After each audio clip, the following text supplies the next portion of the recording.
السلام علیکم ورحمۃ اللہ وبرکاتہ۔ اعوذ باللہ من الشیطان الرجیم، بسم اللہ الرحمن الرحیم۔ رب اشرح لی صدری ویسر لی امری واحلل عقدۃ من لسانی یفقہوا قولی۔ اللہم صلی علی محمد وعلی آل محمد کما صلیت علی ابراہیم وعلی آل ابراہیم انک حمید مجید۔ اللہم بارک علی محمد وعلی آل محمد کما بارکت علی ابراہیم وعلی آل ابراہیم انک حمید مجید۔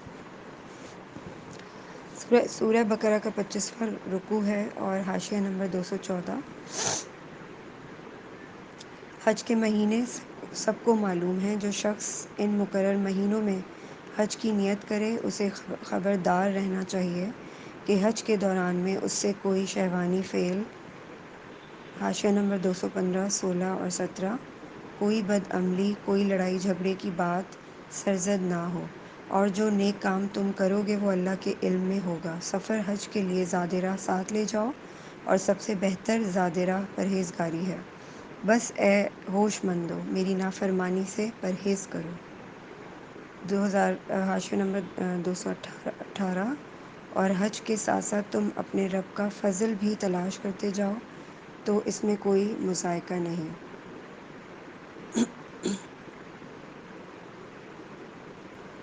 ایک منٹ ہولڈ کر، میں دوبارہ پڑھ رہی ہوں، ایک سیکنڈ۔ احرام کی حالت میں میاں اور بیوی کے درمیان نہ صرف تعلق زن و شو ممنوع ہے بلکہ ان کے درمیان کوئی ایسی گفتگو بھی نہیں ہونی چاہیے جو رغبت شہوانی پر مبنی ہو۔ تمام معصیت کے افعال اگرچہ بجائے خود ناجائز ہیں، لیکن احرام کی حالت میں ان کا گناہ بہت سخت ہے۔ حتیٰ کہ خادم کو ڈانٹنا تک جائز نہیں۔ جاہلیت کے زمانے میں حج کے لیے زاد راہ ساتھ لے کر نکلنے کو ایک دنیا دارانہ فعل سمجھا جاتا تھا، اور ایک مذہبی آدمی سے یہ توقع کی جاتی تھی کہ وہ خدا کے گھر کی طرف دنیا کا سامان لیے بغیر جائے گا۔ اس آیت میں ان کے اس غلط خیال کی تردید کی گئی ہے اور انہیں بتایا گیا ہے کہ زاد راہ نہ لینا کوئی خوبی نہیں ہے۔ اصل خوبی خدا کا خوف اور اس کے احکام کی خلاف ورزی سے اجتناب اور زندگی کا پاکیزہ ہونا ہے۔ جو مسافر اپنے اخلاق درست نہیں رکھتا اور خدا سے بے خوف ہو کر برے اعمال کرتا ہے، وہ اگر زاد راہ ساتھ نہ لے کر محض ظاہر میں فقیری کی نمائش کرتا ہے تو اس کا کوئی فائدہ نہیں۔ خدا اور خلق دونوں کی نگاہ میں وہ ذلیل ہوگا اور اپنے اس مذہبی کام کی بھی توہین کرے گا جس کے لیے وہ سفر کر رہا ہے۔ لیکن اگر اس کے دل میں خدا کا خوف ہو اور اس کے اخلاق درست ہوں تو خدا کے ہاں بھی اس کی عزت ہوگی اور خلق بھی اس کا احترام کرے گی، چاہے اس کا توشہ دان کھانے سے بھرا ہوا ہو۔ یہ بھی قدیم عربوں کا ایک جاہلانہ تصور تھا کہ سفر حج کے دوران میں کسب معاش کے لیے کام کرنے کو وہ برا سمجھتے تھے، کیونکہ ان کے نزدیک کسب معاش ایک دنیا دارانہ فعل تھا اور حج جیسے ایک مذہبی کام کے دوران میں اس کا ارتکاب مذموم تھا۔ قرآن اس خیال کی تردید کرتا ہے اور انہیں بتاتا ہے کہ ایک خدا پرست آدمی جب خدا کے قانون کا احترام ملحوظ رکھتے ہوئے اپنے معاش کے لیے جد و جہد کرتا ہے تو دراصل اپنے رب کا فضل تلاش کرتا ہے، اور کوئی گناہ نہیں اگر وہ اپنے رب کی رضا کے لیے سفر کرتے ہوئے اس کا فضل بھی تلاش کرتا جائے۔ پھر جب عرفات سے چلو تو مشعر حرام مزدلفہ کے پاس ٹھہر کر اللہ کو یاد کرو، اور اس طرح یاد کرو جس کی ہدایت اس نے تمہیں دی ہے، ورنہ اس سے پہلے تو تم لوگ بھٹکے ہوئے تھے۔ حاشیہ نمبر 219، 220 اور 221۔ پھر جہاں سے اور سب لوگ پلٹتے ہیں وہیں سے تم بھی پلٹو اور اللہ سے معافی چاہو، یقیناً وہ معاف کرنے والا ہے اور رحم فرمانے والا ہے۔ پھر جب اپنے حج کے ارکان ادا کر چکو تو جس طرح پہلے اپنے آباء و اجداد کا ذکر کرتے تھے اس طرح اب اللہ کا ذکر کرو، بلکہ اس سے بھی بڑھ کر۔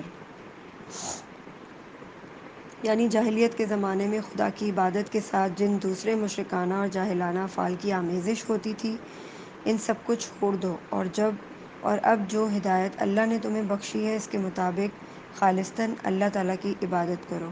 حضرت ابراہیم و اسماعیل علیہ السلام کے زمانے سے عرب کا معروف طریقہ حج یہ تھا کہ 9 ذی الحج کو منا سے عرفات جاتے تھے اور رات کو وہاں سے پلٹ کر مزدلفہ میں ٹھہرتے تھے، مگر بعد کے زمانے میں جب رفتہ رفتہ قریش کی برہمیت قائم ہو گئی تو انہوں نے کہا ہم اہل حرم ہیں، ہمارے مرتبے سے یہ بات فروتر ہے کہ عام اہل عرب کے ساتھ عرفات جائیں، چنانچہ انہوں نے اپنے لیے یہ شان امتیاز قائم کی کہ مزدلفہ تک جا کر ہی پلٹ آتے اور عام لوگوں کو عرفات تک جانے کے لیے چھوڑ دیتے تھے۔ پھر یہی امتیاز بنی خزاعہ اور بنی کنانہ اور ان دوسرے قبیلوں کو بھی حاصل ہو گیا جن کے ساتھ قریش کے شادی بیاہ کے رشتے تھے۔ آخر کار نوبت یہاں تک پہنچی کہ جو قبیلے قریش کے حلیف تھے ان کی شان بھی عام عربوں سے اونچی ہو گئی اور انہوں نے بھی عرفات جانا چھوڑ دیا۔ اسی فخر و غرور کا بت اس آیت میں توڑا گیا ہے۔ آیت کا خطاب خاص قریش اور ان کے رشتہ داروں، حلیف اور حلیف قبائل کی طرف ہے، اور خطاب عام ان سب کی طرف ہے جو آئندہ کبھی اس قسم کے امتیازات اپنے لیے مخصوص کرنا چاہیں۔ ان کو حکم دیا جا رہا ہے کہ اور سب لوگ جہاں تک جاتے ہیں انہی کے ساتھ جاؤ، انہی کے ساتھ ٹھہرو، انہی کے ساتھ پلٹو، اور اب تک جاہلیت کے فخر و غرور کی بنا پر سنت ابراہیمی کی جو خلاف ورزی تم کرتے رہے ہو اس پر اللہ سے معافی مانگو۔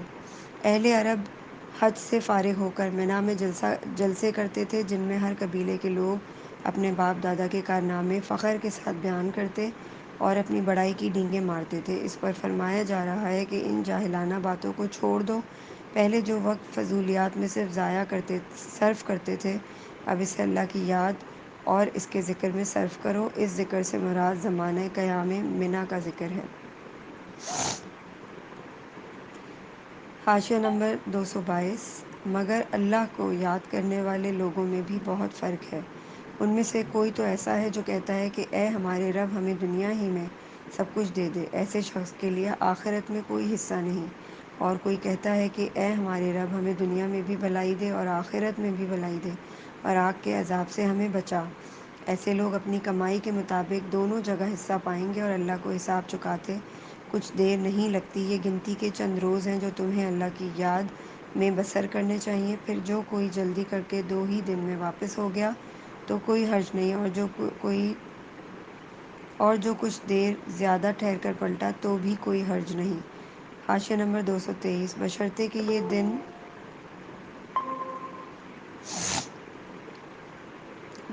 یہ دن اس نے تقوی کے ساتھ بسر کیے ہوں۔ اللہ کی نافرمانی سے بچو اور خوب جان رکھو کہ ایک روز اس کے حضور میں تمہاری پیشی ہونے والی ہے۔ انسانوں میں کوئی تو ایسا ہے جس کی باتیں دنیا کی زندگی میں تمہیں بہت بھلی معلوم ہوتی ہیں اور اپنی نیک نیتی پر وہ بار بار خدا کو گواہ ٹھہراتا ہے۔ حاشیہ نمبر 224 اور 25 مگر حقیقت میں وہ بدترین دشمن حق ہوتا ہے۔ جب اسے اقتدار حاصل ہو جاتا ہے تو زمین میں اس کی ساری دوڑ و دھوپ اس لیے ہوتی ہے کہ فساد پھیلائے، کھیتوں کو غارت کرے اور نسل انسانی کو تباہ کرے، حالانکہ اللہ جسے وہ گواہ بنا رہا تھا فساد کو ہرگز پسند نہیں کرتا، اور جب اس سے کہا جاتا ہے کہ اللہ سے ڈر تو اپنے وقار کا خیال اس کو گناہ پر جما دیتا ہے۔ ایسے شخص کے لیے تو بس جہنم ہی کافی ہے اور وہ بہت برا ٹھکانہ ہے۔ دوسری طرف انسانوں ہی میں کوئی ایسا بھی ہے جو رضا الہی کی طلب میں اپنی جان کھپا دیتا ہے، اور ایسے بندوں پر اللہ بہت مہربان ہے۔ اے ایمان والو تم پورے کے پورے اسلام میں آ جاؤ۔ یعنی ایام تشریق میں منی سے مکے کی طرف واپسی خواہ 12 ذی الحج کو ہو یا 13ویں تاریخ کو، دونوں صورتوں میں کوئی حرج نہیں۔ اصل اہمیت اس کی نہیں کہ تم ٹھہرے کتنے دن، بلکہ اس کی ہے کہ جتنے دن بھی ٹھہرے ان میں خدا کے ساتھ تمہارا تعلق کا کیا حال رہا، خدا کا ذکر کرتے رہے یا میلوں ٹھیلوں میں لگے رہے۔ یعنی کہتا ہے خدا شاہد ہے کہ میں محض طالب خیر ہوں، اپنی ذاتی غرض کے لیے نہیں بلکہ صرف حق اور صداقت کے لیے یا لوگوں کی بھلائی کے لیے کام کر رہا ہوں۔ عد الخصام کے معنی ہیں وہ دشمن جو تمام دشمنوں سے زیادہ ٹیڑھا ہو، یعنی جو حق کی مخالفت میں ہر ممکن حربے سے کام لے، کسی جھوٹ، کسی بے ایمانی، کسی غدر و بدعہدی اور کسی ٹیڑھی سے ٹیڑھی چال کو بھی استعمال کرنے میں تحمل نہ کرے۔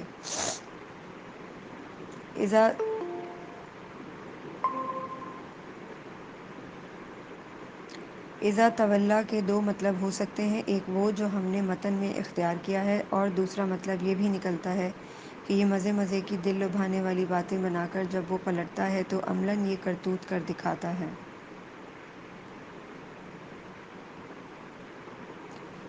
اور شیطان کی پیروی نہ کرو۔ ایک سیکنڈ۔ یعنی کسی استثناء اور تحفظ کے بغیر اپنی پوری زندگی کو اسلام کے تحت لے آؤ۔ تمہارے خیالات تمہارے نظریات، تمہارے علوم، تمہارے طور طریقے، تمہارے معاملات اور تمہاری صحیح و عمل کے راستے سب کے سب بالکل تابع اسلام ہو۔ ایسا نہ ہو کہ تم اپنی زندگی کو مختلف حصوں میں تقسیم کر کے بعض حصوں میں اسلام کی پیروی کرو اور بعض حصوں کو اس کی پیروی سے مستثنی کر لو، اور شیطان کی پیروی نہ کرو کہ وہ تمہارا کھلا دشمن ہے، جو صاف صاف ہدایات تمہارے سامنے آ چکی ہیں۔ اگر ان کو پا لینے کے بعد پھر تم نے لغزش دکھائی تو خوب جان رکھو کہ اللہ سب پر غالب اور حکیم و دانا ہے۔ حاشیہ نمبر 227-28۔ ان ساری نصیحتوں اور ہدایتوں کے بعد بھی لوگ سیدھے نہ ہوں تو کیا اب وہ اس کے منتظر ہیں کہ اللہ بادلوں کا چتر لگائے، فرشتوں کے پرے ساتھ لیے خود سامنے موجود ہو اور فیصلہ ہی کر ڈالے؟ آخر کار سارے معاملات پیش تو اللہ ہی کے حضور ہونے والے ہیں۔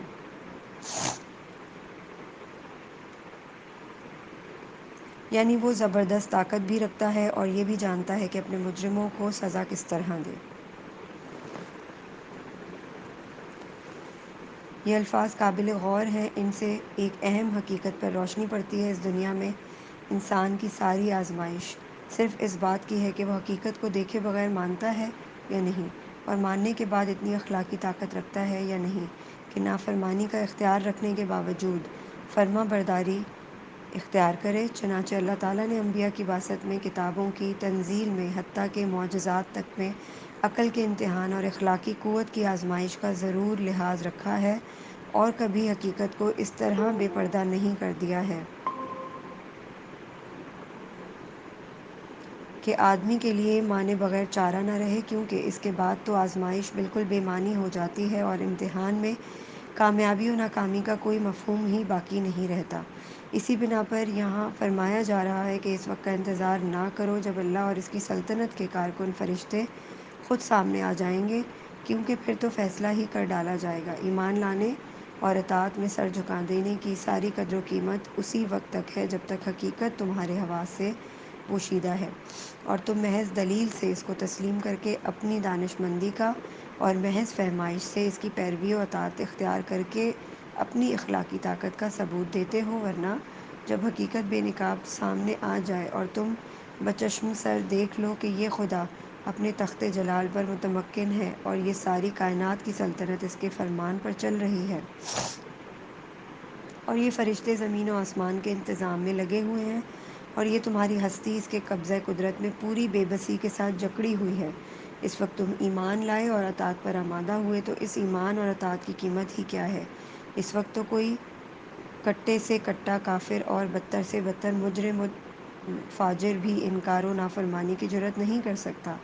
ایمان لانے اور اطاعت قبول کرنے کی مہلت بس اسی وقت تک ہے جب تک کہ پردہ کشائی کی وہ ساعت نہیں آتی۔ جب وہ ساعت آ گئی تو پھر نہ مہلت ہے نہ آزمائش، بلکہ وہ فیصلے کا وقت ہے۔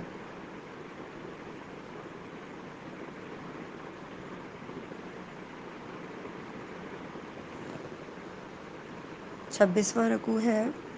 بنی اسرائیل سے پوچھو۔ حاشیہ نمبر 229 اور 30۔ بنی اسرائیل سے پوچھو کیسی کھلی کھلی نشانیاں ہم نے انہیں دکھائی ہیں، اور پھر یہ بھی انہی سے پوچھ لو کہ اللہ کی نعمت پانے کے بعد جو قوم اس کو شقاوت سے بدلتی ہے، اسے اللہ کیسی سخت سزا دیتا ہے۔ جن لوگوں نے کفر کی راہ اختیار کی، ان کے لیے دنیا کی زندگی بڑی محبوب و دل پسند بنا دی گئی ہے۔ ایسے لوگ ایمان کی راہ اختیار کرنے والوں کا مذاق اڑاتے ہیں، مگر قیامت کے روز پرہیزگار لوگ ہی ان کے مقابلے میں عالی مقام ہوں گے۔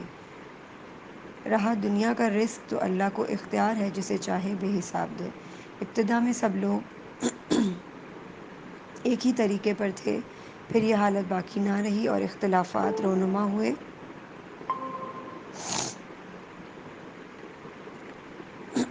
تب اللہ نے نبی بھیجے جو راست روی پر بشارت دینے والے اور کج روی کے نتائج سے ڈرانے والے تھے، اور ان کے ساتھ کتاب برحق نازل کی تاکہ حق کے بارے میں لوگوں کے درمیان جو اختلافات رونما ہو گئے تھے ان کا فیصلہ کرے۔ اور ان اختلافات کے رونما ہونے کی وجہ یہ نہ تھی کہ ابتدا میں لوگوں کو حق بتایا نہیں گیا تھا، نہیں، اختلاف ان لوگوں نے کیا جنہیں حق کا علم دیا جا چکا تھا۔ انہوں نے روشن ہدایات پا لینے کے بعد محض اس لیے حق کو چھوڑ کر مختلف طریقے نکالے کہ وہ آپس میں زیادتی کرنا چاہتے تھے۔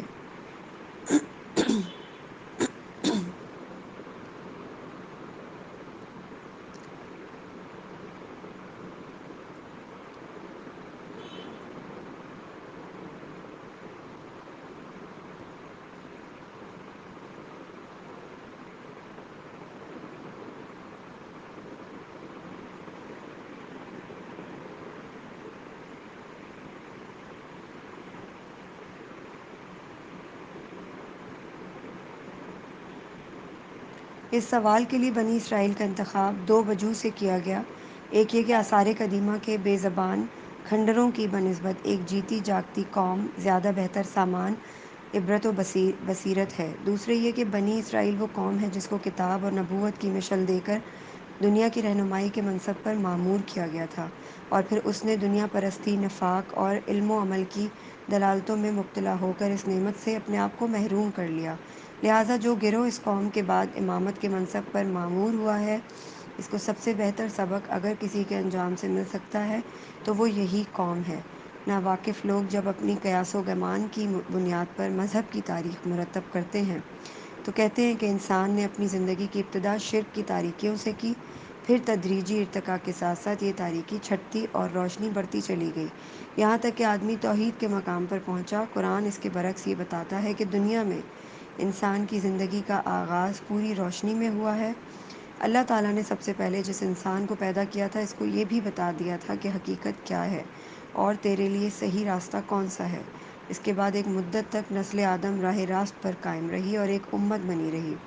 پھر لوگوں نے نئے نئے راستے نکالے اور مختلف طریقے ایجاد کر لیے، اس وجہ سے نہیں کہ ان کو حقیقت نہیں بتائی گئی تھی، بلکہ اس وجہ سے کہ حق کو جاننے کے باوجود بعض لوگ اپنے جائز حق سے بڑھ کر امتیازات، فوائد اور منافع حاصل کرنا چاہتے تھے اور آپس میں ایک دوسرے پر ظلم، سرکشی اور زیادتی کرنے کے خواہش مند تھے۔ اسی خرابی کو دور کرنے کے لیے اللہ تعالیٰ نے انبیاء کرام کو مبعوث کرنا شروع کیا۔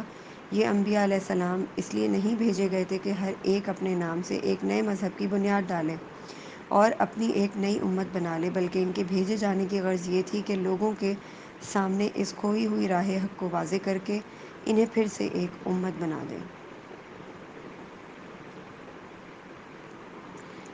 حاشیہ نمبر 231۔ بس جو لوگ انبیاء پر ایمان لے آئے انہیں اللہ نے اپنے اذن سے اس حق کا راستہ دکھا دیا جس میں لوگوں نے اختلاف کیا تھا۔ اللہ جسے چاہتا ہے راہ راست دکھا دیتا ہے۔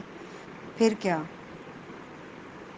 حاشیہ نمبر 232۔ تم لوگوں نے یہ سمجھ رکھا ہے کہ یوں ہی جنت کا داخلہ تمہیں مل جائے گا، حالانکہ ابھی تم پر وہ سب کچھ نہیں گزرا ہے جو تم سے پہلے ایمان لانے والوں پر گزر چکا ہے۔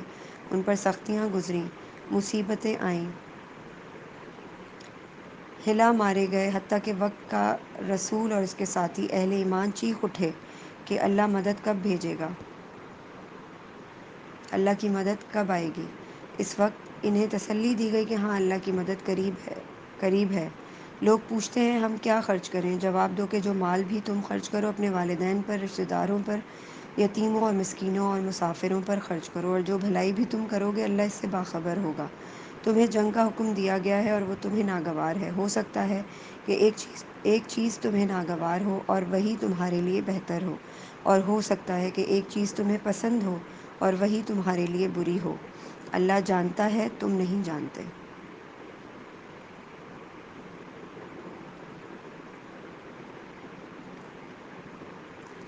اوپر کی آیت اور اس آیت کے درمیان ایک پوری داستان کی داستان ہے جسے ذکر کیے بغیر چھوڑ دیا گیا ہے، کیونکہ یہ آیت خود اس کی طرف اشارہ کر رہی ہے، اور قرآن کی مکی صورتوں میں جو سورہ بقرہ سے پہلے نازل ہوئی تھیں، یہ داستان تفصیل کے ساتھ بیان بھی ہو چکی ہے۔ انبیاء علیہ السلام جب کبھی دنیا میں آئے، انہیں اور ان پر ایمان لانے والے لوگوں کو خدا کے باغی اور سرکش بندوں سے سخت مقابلہ پیش آیا، اور انہوں نے اپنی جانیں جوکھوں میں ڈال کر باطل طریقوں کے مقابلے میں دین حق کو قائم کرنے کی جدوجہد کی۔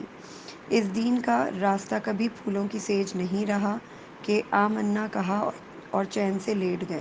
اس آمنا کا قدرتی تقاضا ہر زمانے میں یہ رہا ہے کہ آدمی جس دین پر ایمان لایا ہے اسے قائم کرنے کی کوشش کرے، اور جو طاغوت اس کے راستے میں مزاحم ہو اس کا زور توڑنے میں اپنے جسم و جاں کی ساری قوتیں صرف کر دے۔ 27واں رکوع۔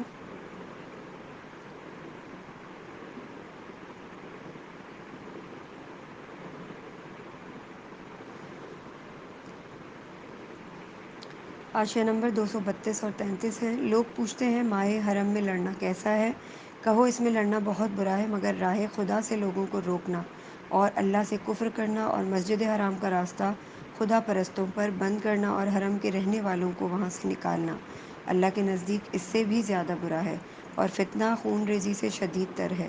وہ تو تم سے لڑے ہی جائیں گے، حتیٰ کہ اگر ان کا بس چلے تو تمہیں اس دین سے پھیر لے جائیں، اور یہ خوب سمجھ لو تم میں سے جو کوئی اس دین سے پھرے گا اور کفر کی حالت میں جان دے گا، اس کے اعمال دنیا اور آخرت دونوں میں ضائع ہو جائیں گے۔ ایسے سب لوگ جہنمی ہیں اور ہمیشہ جہنم ہی میں رہیں گے۔ یہ بات ایک واقعے سے متعلق ہے۔ رجب 2 ہجری میں نبی صلی اللہ علیہ وآلہ وسلم نے 8 آدمیوں کا ایک دستہ نخلا کی طرف بھیجا تھا، جو مکے اور طائف کے درمیان ایک مقام ہے، اور اس کو ہدایت فرما دی تھی کہ قریش کی نقل و حرکت اور ان کے آئندہ ارادوں کے متعلق معلومات حاصل کرے۔ جنگ کی کوئی اجازت آپ صلی اللہ علیہ وآلہ وسلم نے نہیں دی تھی، لیکن ان لوگوں کو راستے میں قریش کا ایک چھوٹا سا تجارتی قافلہ ملا، اور اس پر انہوں نے حملہ کر کے ایک آدمی کو قتل کر دیا اور باقی لوگوں کو ان کے مال سمیت گرفتار کر کے مدینے لے آئے۔ یہ کارروائی ایسے وقت ہوئی جبکہ رجب ختم اور شعبان شروع ہو رہا تھا، اور یہ امر مشتبہ تھا کہ آیا حملہ رجب یعنی ماہ حرام ہی میں ہوا ہے یا نہیں۔ لیکن قریش نے اور ان سے در پردہ ملے ہوئے یہودیوں اور منافقین مدینہ نے مسلمانوں کے خلاف پروپیگنڈا کرنے کے لیے اس واقعے کو خوب شہرت دی اور سخت اعتراضات شروع کر دیے کہ یہ لوگ چلے ہیں بڑے اللہ والے بن کر، اور حال یہ ہے کہ ماہ حرام تک میں خون ریزی سے نہیں چوکتے۔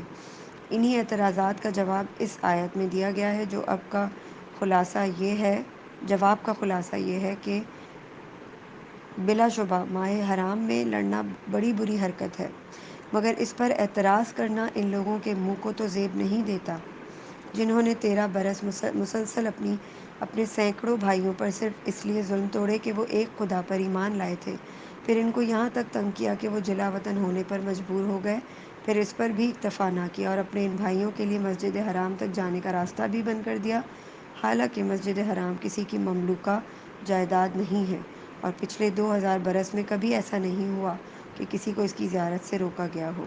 اب جن ظالموں کا نامہ اعمال ان کرتوتوں سے سیاہ ہے، ان کا کیا منہ ہے کہ ایک معمولی سی سرحدی جھڑپ پر اس قدر زور و شور کے اعتراضات کریں، حالانکہ اس جھڑپ میں جو کچھ ہوا وہ نبی کی اجازت کے بغیر ہوا ہے، اور اس کی حیثیت اس سے زیادہ کچھ نہیں ہے کہ اسلامی جماعت کے چند آدمیوں سے ایک غیر ذمہ دارانہ فعل کا ارتکاب ہو گیا ہے۔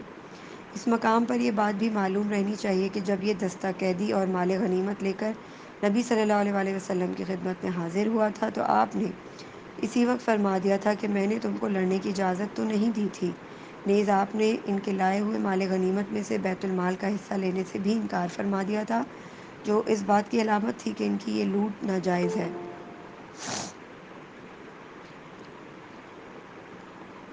عام مسلمانوں نے بھی اس فعل پر اپنے ان آدمیوں کو سخت ملامت کی تھی، اور مدینے میں کوئی ایسا نہ تھا جس نے انہیں اس پر داد دی ہو۔ مسلمانوں میں سے بعض سادہ لوگ جن کے ذہن پر نیکی اور صلح پسندی کا ایک غلط تصور مسلط تھا، کفار مکہ اور یہودیوں کے مذکورہ بالا اعتراضات سے متاثر ہو گئے تھے۔ اس آیت میں انہیں سمجھایا گیا ہے کہ تم اپنی ان باتوں سے یہ امید نہ رکھو کہ تمہارے اور ان کے درمیان صفائی ہو جائے گی، ان کے اعتراضات صفائی کی غرض سے ہیں ہی نہیں، وہ تو دراصل کیچڑ اچھالنا چاہتے ہیں۔ انہیں یہ بات کھل رہی ہے کہ تم اس دین پر ایمان کیوں لائے ہو اور اس کی طرف دنیا کو دعوت کیوں دیتے ہو، بس جب تک وہ اپنے کفر پر اڑے ہوئے ہیں اور تم اس دین پر قائم ہو، تمہارے اور ان کے درمیان صفائی کس طرح ہو سکے گی؟ اور ایسے دشمنوں کو تم معمولی دشمن بھی نہ سمجھو، جو تم سے مال و زر یا زمین چھیننا چاہتا ہے، وہ کمتر درجے کا دشمن ہے، مگر جو تمہیں دین حق سے پھیرنا چاہتا ہے وہ تمہارا بدترین دشمن ہے، کیونکہ پہلا تو صرف تمہاری دنیا ہی خراب کرتا ہے، لیکن یہ دوسرا تمہیں آخرت کے ابدی عذاب میں دھکیل دینے پر تلا ہوا ہے۔ حاشیہ نمبر 34 ہے۔ بخلاف اس کے جو لوگ ایمان لائے ہیں اور جنہوں نے خدا کی راہ میں اپنا گھر بار چھوڑا اور جہاد کیا ہے۔ حاشیہ نمبر 235، وہ رحمت الہی کے جائز امیدوار ہیں، اور اللہ ان کی لغزشوں کو معاف کرنے والا ہے اور اپنی رحمت سے انہیں نوازنے والا ہے۔ پوچھتے ہیں شراب اور جوئے کا کیا حکم ہے؟ کہو ان دونوں چیزوں میں بڑی خرابی ہے، اگرچہ ان میں لوگوں کے لیے کچھ منافع بھی ہے، مگر ان کا گناہ ان کے فائدے سے بہت زیادہ ہے۔ جہاد کے معنی ہے کسی مقصد کو حاصل کرنے کے لیے اپنی انتہائی کوشش صرف کر دینا۔ یہ محض جنگ کا ہم معنی نہیں، جنگ کے لیے تو قتال کا لفظ استعمال ہوتا ہے۔ جہاد اس سے وسیع تر مفہوم رکھتا ہے اور اس میں ہر قسم کی جد و جہد شامل ہے۔ مجاہد وہ شخص ہے جو ہر وقت اپنے مقصد کی دھن میں لگا ہو، دماغ سے اس کے لیے تدبیریں سوچے، زبان و قلم سے اسی کی تبلیغ کرے، ہاتھ پاؤں سے اسی کے لیے دوڑ دھوپ اور محنت کرے، اپنے تمام امکانی وسائل اس کو فروغ دینے میں صرف کر دے اور ہر اس مزاحمت کا پوری قوت کے ساتھ مقابلہ کرے جو اس راہ میں پیش آئے، حتیٰ کہ جب جان کی بازی لگانے کی ضرورت ہو تو اس میں بھی دریغ نہ کرے۔ اس کا نام ہے جہاد۔ اور جہاد فی سبیل اللہ یہ ہے کہ یہ سب کچھ صرف اللہ کی رضا کے لیے اور اس غرض کے لیے کیا جائے کہ اللہ کا دین اس کی زمین پر قائم ہو اور اللہ کا کلمہ سارے کلموں پر غالب ہو جائے، اس کے سوا اور کوئی غرض مجاہد کے پیش نظر نہ ہو۔ یہ شراب اور جوئے کے متعلق پہلا حکم ہے، جس میں صرف اظہار ناپسندیدگی کر کے چھوڑ دیا گیا ہے تاکہ ذہن ان کی حرمت قبول کرنے کے لیے تیار ہو جائیں۔ بعد میں شراب پی کر نماز پڑھنے کی ممانعت آئی، پھر شراب اور جوئے اور اس نوعیت کی تمام چیزوں کو قطعی حرام کر دیا گیا۔ سورہ نساء آیت نمبر 43 اور سورہ مائدہ آیت نمبر 90 میں اس کے بارے میں منشن کیا گیا۔ حاشیہ نمبر 236 پوچھتے ہیں ہم راہ خدا میں کیا خرچ کریں؟ کہو جو کچھ تمہاری ضرورت سے زیادہ ہو۔ اس طرح اللہ تمہارے لیے صاف صاف احکام بیان کرتا ہے شاید کہ تم دنیا اور آخرت دونوں کی فکر کرو۔ پوچھتے ہیں یتیموں کے ساتھ کیا معاملہ کیا جائے؟ کہو جس طرز عمل میں ان کے لیے بھلائی ہو وہی اختیار کرنا بہتر ہے۔ حاشیہ نمبر 237 اگر تم اپنا اور ان کا خرچ اور رہنا سہنا مشترک رکھو تو اس میں کوئی مذائقہ نہیں، آخر وہ تمہارے بھائی بند ہی تو ہیں۔ برائی کرنے والے اور بھلائی کرنے والے دونوں کا حال اللہ پر روشن ہے۔ اللہ چاہتا تو اس معاملے میں تم پر سختی کرتا، مگر وہ صاحب اختیار ہونے کے ساتھ صاحب حکمت بھی ہے۔ تم مشرک عورتوں سے ہرگز نکاح نہ کرنا جب تک کہ وہ ایمان نہ لے آئیں۔ ایک مومن لونڈی مشرک شریف زادی سے بہتر ہے، اگرچہ وہ تمہیں بہت پسند ہو، اور اپنی عورتوں کے نکاح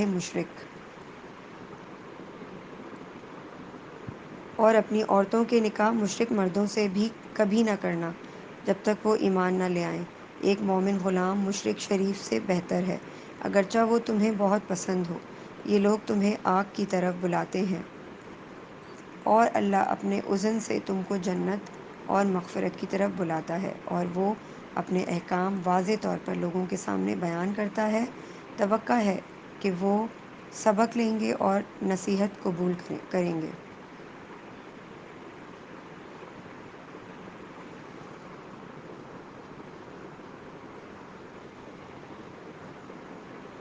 اس اس آیت کے نزول سے پہلے قرآن میں یتیموں کے حقوق کی حفاظت کے متعلق بار بار سخت احکام آ چکے تھے، اور یہاں تک فرما دیا گیا تھا کہ یتیم کے مال کے پاس نہ پھٹکو، اور یہ کہ جو لوگ یتیموں کا مال ظلم کے ساتھ کھاتے ہیں وہ اپنے پیٹ آگ سے بھرتے ہیں۔ ان شدید احکام کی بنا پر وہ لوگ جن کی تربیت میں یتیم بچے تھے اس قدر خوفزدہ ہو گئے تھے کہ انہوں نے ان کا کھانا پینا تک اپنے سے الگ کر دیا تھا، اور اس احتیاط پر بھی انہیں ڈرنا تھا کہ کہیں یتیموں کے مال کا کوئی حصہ ان کے مال میں نہ مل جائے۔ اسی لیے انہوں نے نبی صلی اللہ علیہ وآلہ وسلم سے دریافت کیا کہ ان بچوں کے ساتھ ہمارے معاملے کی صحیح صورت کیا ہے۔ یہ ہے علت و مصلحت اس حکم کی جو مشرکین کے ساتھ شادی بیاہ کا تعلق نہ رکھنے کے متعلق اوپر بیان ہوا تھا۔ عورت اور مرد کے درمیان نکاح کا تعلق محض ایک شہوانی تعلق نہیں ہے، بلکہ وہ ایک گہرا تمدنی، اخلاقی اور قلبی تعلق ہے۔ مومن اور مشرک کے درمیان اگر یہ قلبی تعلق ہو تو جہاں اس امر کا امکان ہے کہ مومن شوہر یا بیوی کے اثر سے مشرک شوہر یا بیوی پر اور اس کے خاندان اور آئندہ نسل پر اسلام کے عقائد اور طرز زندگی کا نقش ثبت ہوگا، وہیں اس امر کا بھی امکان ہے کہ مشرک شوہر یا بیوی کے خیالات اور طور طریقوں سے نہ صرف مومن شوہر یا بیوی بلکہ اس کا خاندان اور دونوں کی نسل تک متاثر ہو جائے گی، اور غالب امکان اس امر کا ہے کہ ایسے ازدواج سے اسلام اور کفر و شرک کی ایک ایسی معجون مرکب اس گھر اور اس خاندان میں پرورش پائے گی جس کو غیر مسلم خواہ کتنا ہی پسند کرے، مگر اسلام کسی طرح پسند کرنے کے لیے تیار نہیں ہے۔ جو شخص صحیح معنوں میں مومن ہو، وہ محض اپنی جذبات شہوانی کے تسکین کے لیے کبھی یہ خطرہ مول نہیں لے سکتا کہ اس کے گھر اور اس کے خاندان میں کافرانہ و مشرکانہ خیالات اور طور طریقے پرورش پائیں، اور وہ خود بھی نادانستہ اپنی زندگی کے کسی پہلو میں کفر و شرک سے متاثر ہو جائے۔ اگر بالفرض ایک فرد مومن کسی فرد مشرک کے عشق میں بھی مبتلا ہو جائے، تب بھی اس کے ایمان کا اقتضا یہی ہے کہ وہ اپنے خاندان، اپنی نسل اور خود اپنے دین و اخلاق پر اپنے شخصی جذبات قربان کر دے۔ رکوع نمبر 28۔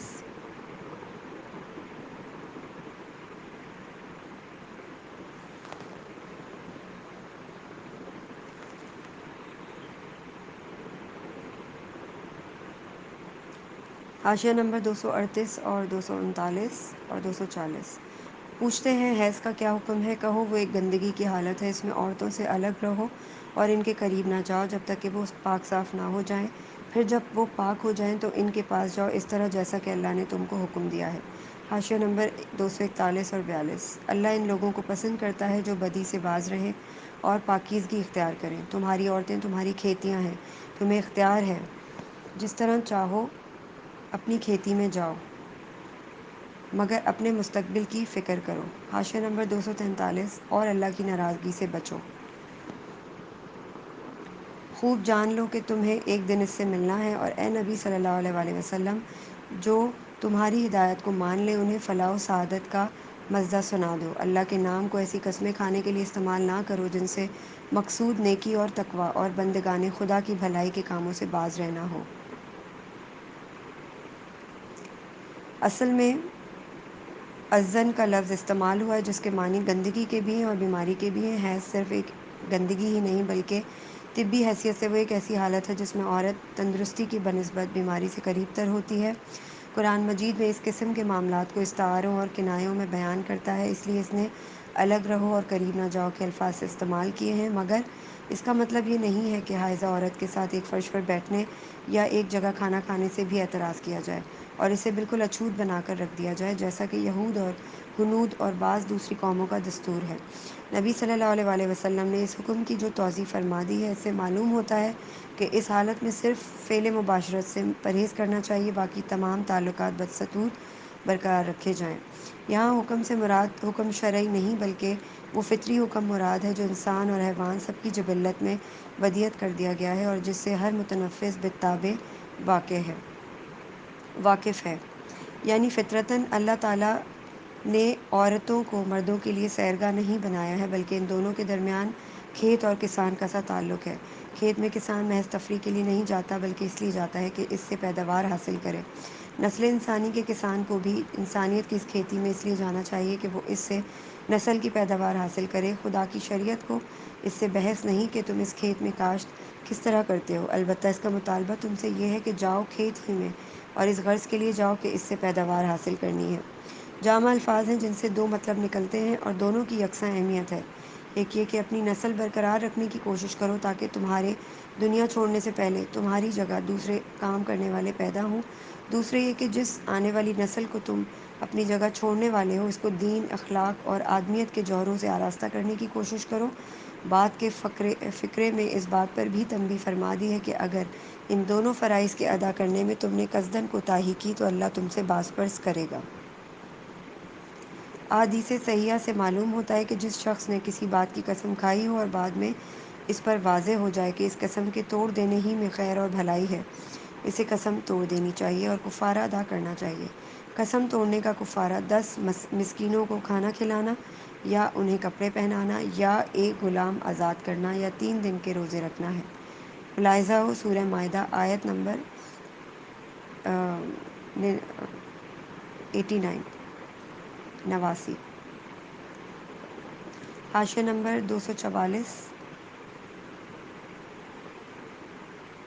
اللہ تمہاری ساری باتیں سن رہا ہے اور سب کچھ جانتا ہے۔ جو بے معنی قسمیں تم بلا ارادہ کھا لیا کرتے ہو، ان پر اللہ گرفت نہیں کرتا۔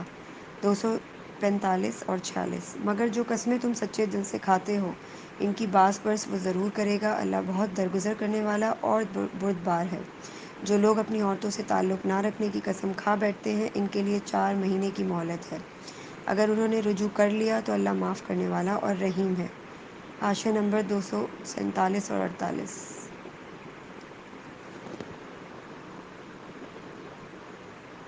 اور اگر انہوں نے طلاق ہی کی ٹھان لی ہو تو جانے رہیں کہ اللہ سب کچھ سنتا اور جانتا ہے۔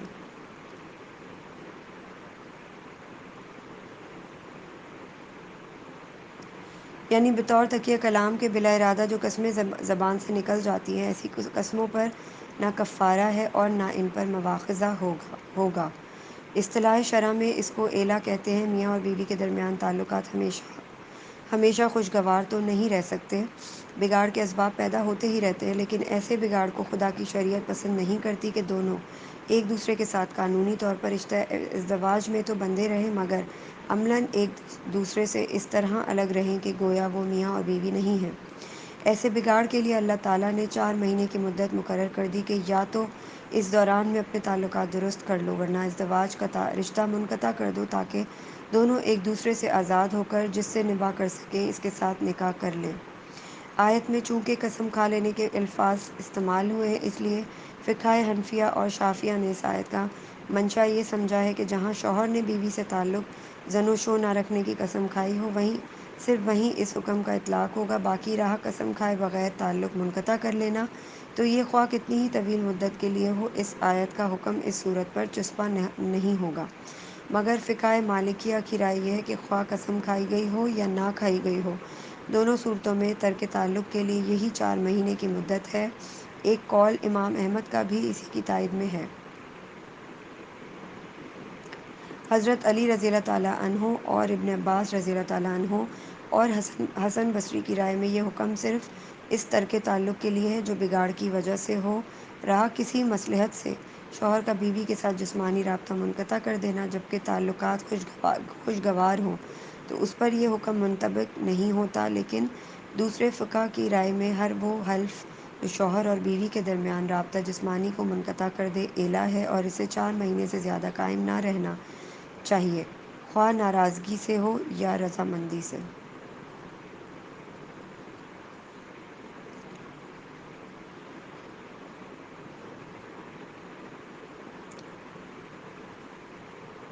بعض فقہ نے اس کا مطلب یہ لیا ہے کہ اگر وہ اس مدت کے اندر اپنی قسم توڑ دیں اور پھر سے تعلق زن و شو قائم کر لیں تو ان پر قسم توڑنے کا کفارہ نہیں ہے، اللہ ویسے ہی معاف کر دے گا، لیکن اکثر فقہ کی رائے یہ ہے کہ قسم توڑنے کا کفارہ دینا ہوگا۔ غفور الرحیم کہنے کا مطلب یہ نہیں ہے کہ کفارے سے تمہیں معاف کر دیا جائے گا، بلکہ اس کا مطلب یہ ہے کہ اللہ تمہارے کفارے کو قبول کر لے گا اور ترک تعلق کے دوران میں جو زیادتی دونوں نے ایک دوسرے پر کی ہو اسے معاف کر دیا جائے۔ حضرات عثمان رضی اللہ تعالیٰ عنہ، ابن مسعود رضی اللہ تعالیٰ عنہ، زید بن ثابت و غیرہم کے نزدیک رجوع کا موقع 4 مہینے کے اندر ہی ہے۔ اس مدت کا گزر جانا خود اس بات کی دلیل ہے کہ شوہر نے طلاق کا عزم کر لیا ہے، اس لیے مدت گزرتے ہی طلاق خود بخود واقع ہو جائے گی اور وہ ایک طلاق بائن ہوگی، یعنی دوران عدت میں شوہر کو رجوع کا حق نہ ہوگا، البتہ اگر وہ دونوں چاہیں تو دوبارہ نکاح کر سکتے ہیں۔ حضرات عمر، علی، ابن عباس اور ابن عمر رضی اللہ تعالیٰ عنہم سے بھی ایک قول اسی معنی میں منقول ہے اور فقہ حنفیہ نے اسی رائے کو قبول کیا ہے۔ سعید بن مسیب، مکحول، زہری رحمہ اللہ وغیرہ حضرات اس رائے سے یہاں تک تو متفق ہیں کہ 4 مہینے کی مدت گزرنے کے بعد خود بخود طلاق واقع ہو جائے گی، مگر ان کے نزدیک وہ ایک طلاق رجعی ہوگی، یعنی دوران عدت میں شوہر کو رجوع کر لینے کا حق ہوگا اور رجوع نہ کرے تو عدت گزر جانے کے بعد دونوں اگر چاہیں تو نکاح کر سکیں گے۔ بخلاف اس کے حضرت عائشہ رضی اللہ تعالیٰ عنہا، ابو درداء اور اکثر فقہ مدینہ کی رائے یہ ہے کہ 4 مہینے کی مدت گزرنے کے بعد معاملہ عدالت میں پیش ہوگا اور حاکم عدالت شوہر کو حکم دے گا کہ یا تو اس عورت سے رجوع کرے یا اسے طلاق دے۔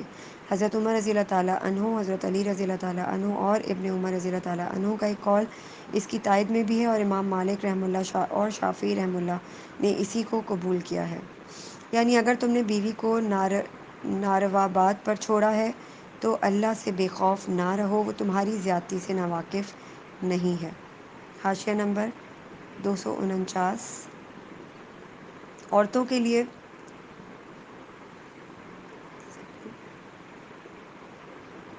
جن عورتوں کو طلاق دی گئی ہو وہ 3 مرتبہ ایام ماہواری آنے تک اپنے آپ کو روکے رکھیں، اور ان کے لیے جائز نہیں ہے کہ اللہ نے ان کے رحم میں جو کچھ خلق فرمایا ہو اسے چھپائیں۔ انہیں ہرگز ایسا نہیں کرنا چاہیے اگر وہ اللہ اور روز آخر پر ایمان رکھتی ہیں۔ ان کے شوہر تعلقات درست کر لینے پر آمادہ ہوں تو وہ اس عدت کے دوران میں انہیں پھر اپنی زوجیت میں واپس لینے کے حقدار ہیں۔ عورتوں کے لیے بھی معروف طریقے پر ویسے ہی حقوق ہیں جیسے مردوں کے حقوق ان پر ہیں، البتہ مردوں کو ان پر ایک درجہ حاصل ہے اور سب پر اللہ غالب اقتدار رکھنے والا اور حکیم و دانا موجود ہے۔ یعنی اس آیت کے حکم میں فقہ کے درمیان اختلاف ہے۔ ایک جماعت کے نزدیک جب تک عورت تیسرے حیض سے فارغ ہو کر نہا نہ لے اس وقت تک طلاق بائن نہ ہوگی اور شوہر کو رجوع کا حق باقی رہے گا۔ حضرات ابو بکر، عمر، علی ابن عباس، ابو موسیٰ اشعری، ابن مسعود رضی اللہ تعالیٰ عنہم اور بڑے بڑے صحابہ کی یہی رائے ہے، اور فقہ حنفیہ نے اسی کو قبول کیا ہے۔ بخلاف اس کے دوسری جماعت کہتی ہے کہ عورتوں کو تیسری بار حیض آتے ہی شوہر کا حق رجوع ساقط ہو جاتا ہے۔ یہ رائے حضرت عائشہ رضی اللہ تعالیٰ عنہا، ابن عمر رضی اللہ تعالیٰ عنہ اور زید بن ثابت رضی اللہ تعالیٰ عنہم کی ہے، اور فقہ شافعیہ و مالکیہ نے اسی کو اختیار کیا ہے، مگر واضح رہے کہ یہ حکم صرف اس صورت سے متعلق ہے جس میں شوہر نے عورت کو 1 یا 2 طلاقیں دی ہوں۔ 3 طلاقیں دینے کی صورت میں شوہر کو حق رجوع نہیں ہے۔ جزاک اللہ خیر۔ السلام علیکم ورحمۃ اللہ وبرکاتہ۔